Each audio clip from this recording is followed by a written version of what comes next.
बहुत समय पहले की बात है। एक राज्य में प्रताप नाम का एक पराक्रमी और न्यायप्रिय राजा राज करता था। प्रताप न सिर्फ वीर था, बल्कि अपनी प्रजा का हितैषी भी था।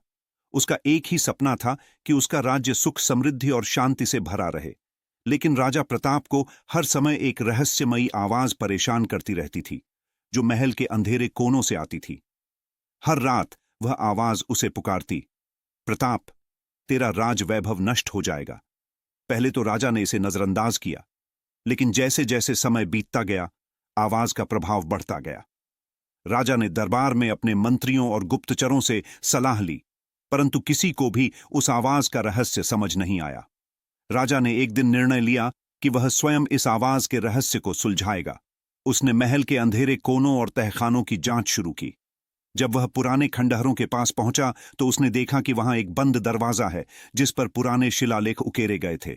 दरवाजे पर लिखा था, जो इस दरवाजे को खोलेगा वह खुद अपने भाग्य का निर्धारण करेगा। राजा ने हिम्मत कर दरवाजा खोला और अंदर दाखिल हुआ। जैसे ही वह तहखाने में पहुंचा, एक तेज हवा का झोंका आया और चारों ओर अंधेरा छा गया। राजा ने अपनी मशाल जलाई और देखा कि वहां एक बूढ़ा साधु बैठा है, जिसकी आंखें चमक रही थीं।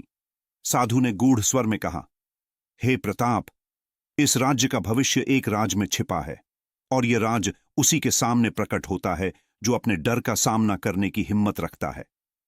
राजा ने विनम्रता से साधु से उस रहस्य को बताने का अनुरोध किया। साधु ने कहा, तुम्हारे राज्य के पास एक अदृश्य शक्ति है जो हर 100 साल में जागती है।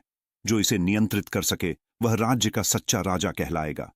लेकिन इस शक्ति को हासिल करने के लिए तुम्हें एक कठिन परीक्षा से गुजरना होगा।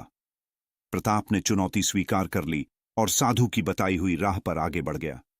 उसे 7 रहस्यमयी दरवाजों से होकर गुजरना पड़ा।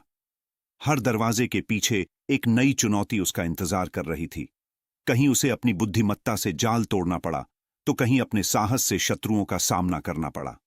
अंत में जब राजा 7वें दरवाजे पर पहुंचा तो वहां एक झील थी, जिसमें पानी नहीं बल्कि एक दर्पण जैसी चमक थी। जैसे ही राजा ने झील में झांका, उसने अपने भीतर एक नई शक्ति महसूस की। उसे अपने सारे सवालों के जवाब मिल गए। साधु ने प्रकट होकर कहा, तुमने अपने डर पर विजय प्राप्त की है। यही सच्चा राजधर्म है। अब तुम्हारे राज्य में कभी अंधकार नहीं होगा। राजा प्रताप अपने राज्य में लौटा और उसने उस शक्ति का सदुपयोग करके अपने राज्य को और भी समृद्ध बना दिया। उस दिन से प्रताप का नाम दूर दूर तक एक वीर, न्यायप्रिय और रहस्यमयी शक्तियों के अधिपति के रूप में प्रसिद्ध हो गया।